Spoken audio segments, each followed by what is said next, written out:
here we are, ready to start our project. We've got sod removed from this area. Previously, we set the trampoline to kind of check how it would fit. Got the trampoline.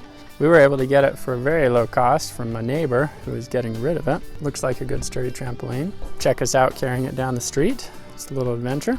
Then we've got our supplies. The supplies I'm using are a little different than the guide. Over here, I've got 5 2x8 boards, 10-foot length, 5 2x4 treated lumber, and then I've got 5 sheets of 26-inch by, I believe it was 12-foot lengths of the corrugated metal. So I've got these U brackets along with washers and some locking washers. I decided this would be easier than drilling through the legs of the trampoline. This U bracket will bracket around it.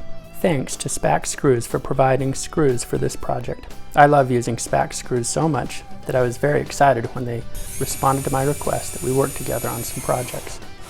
Visit spax.tomahawkdiy.com, enter your email address, and you'll receive a free sample pack of screws and be entered to win a free box of SPAX screws. This offer may only last about 3 months. So I'm taking these 10-foot length boards and cutting them into a 4-foot section and a 6-foot section.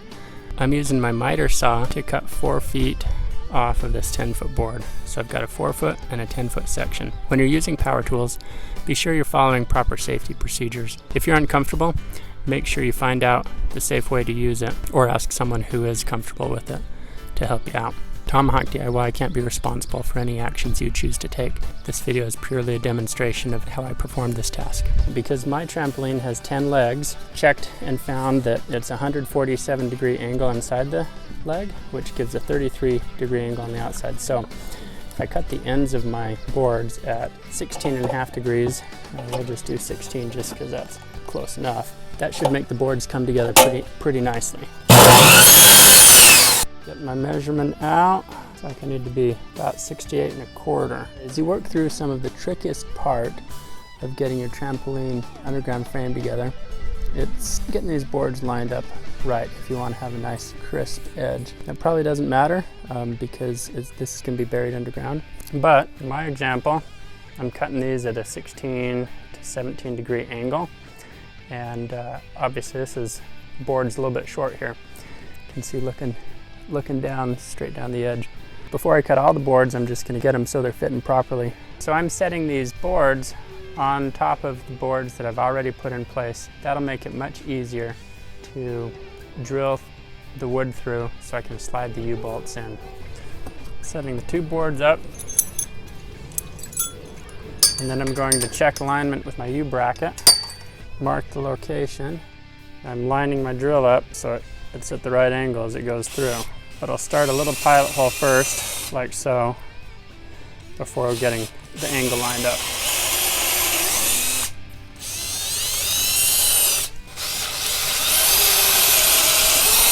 Then I'll turn the boards over and I'll repeat on this side.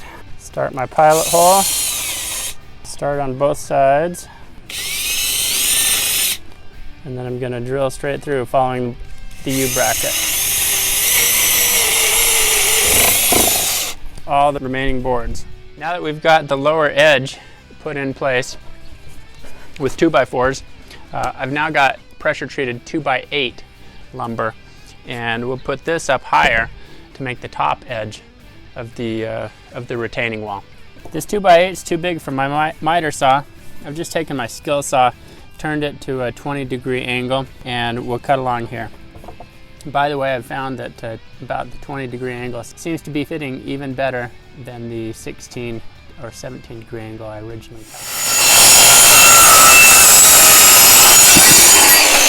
Okay, I'm getting these 2x8s put around the top edge here. They're coming together pretty nicely. I settled in on a 17 or so degree angle here. Starting a pilot hole and then aligning with my U-bolt. Get our U-bolt in. Then we put our bracket on, a regular washer, a locking washer, and the nut.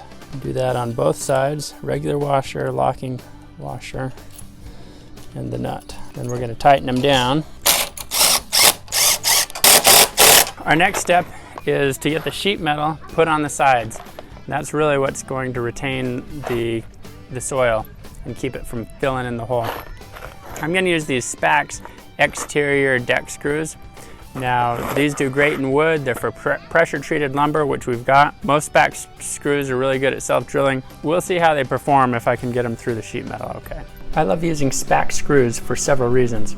A few of them are the patented point that requires no pre-drilling and it prevents splitting of the wood. Also the patented thread serrations that provide faster and easier installation. They cut right through the wood as it goes in.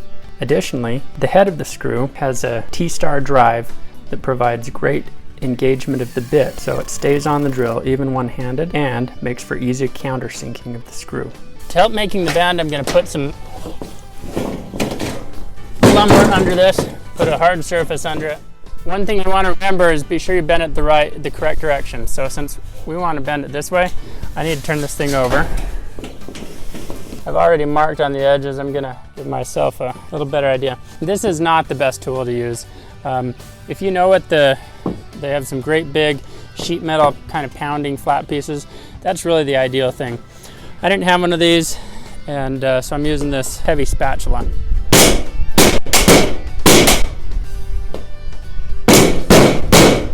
And the idea is we're just giving the metal a place where it's going to want to bend. Take another piece of wood, kind of set along the line where we're bending it, and give it a shot.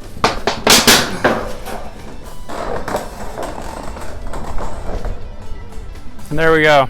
Okay, with our metal bent, we're ready to screw this thing into place. With this positioned, you may find it helpful to have a friend give you a hand with this. Let's get some screws put in. Again, make sure you got the correct edge facing up, because we're going to do something later to make sure this doesn't cut anybody.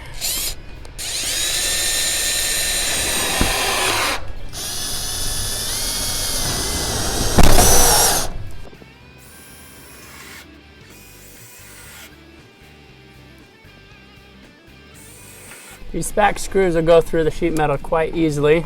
Just takes a little bit of pressure. I want to make sure this top edge is in as tight as it can be by the time I'm done. You want to be sure nobody's going to cut their feet along this sharp top edge here. Burying it under the ground is the best way to do it. That's why I use this larger board. Just give it a good pop.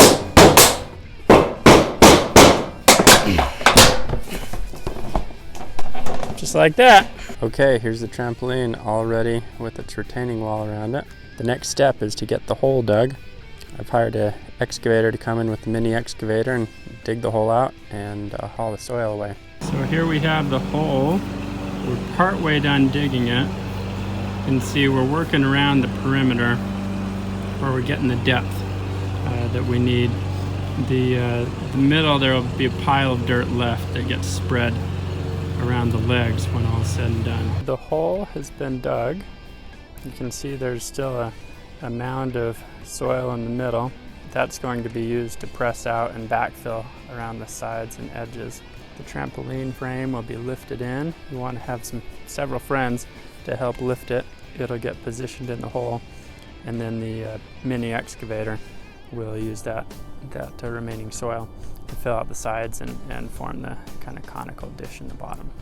The excavator got the trampoline moved in. As you can see, the big pile of dirt in the middle is gone. It's all pushed up around the edges of the trampoline.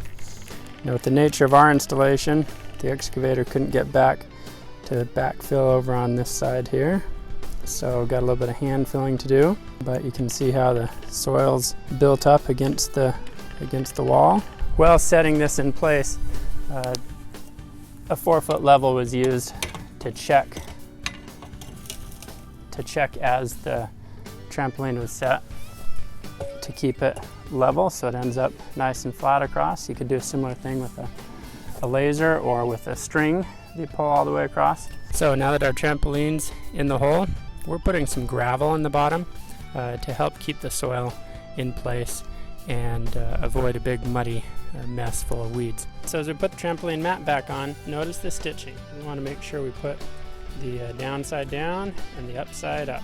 Alright, when all the kids are excited about putting the trampoline together, it can go pretty quick. So you get it lined up and start putting the springs on. Try and alternate the springs as you start tightening it. A few on one side, then a few on the opposite side. On some trampoline mats, there may be specific spots or specific corners that you want to pull into the springs. So be sure to look for that and see if it applies on your particular trampoline. So I recommend picking up a spring pulling tool like this. I'll include a link on Amazon where you can get one. And you get it lined up, pull it in. As you look around the trampoline, you'll see we've been putting them on a few here and a few there, kind of stretching across the trampoline. So we're going to do that all the way around to make it a little easier. Probably not recommended, but here's everybody excited the trampoline's in the ground.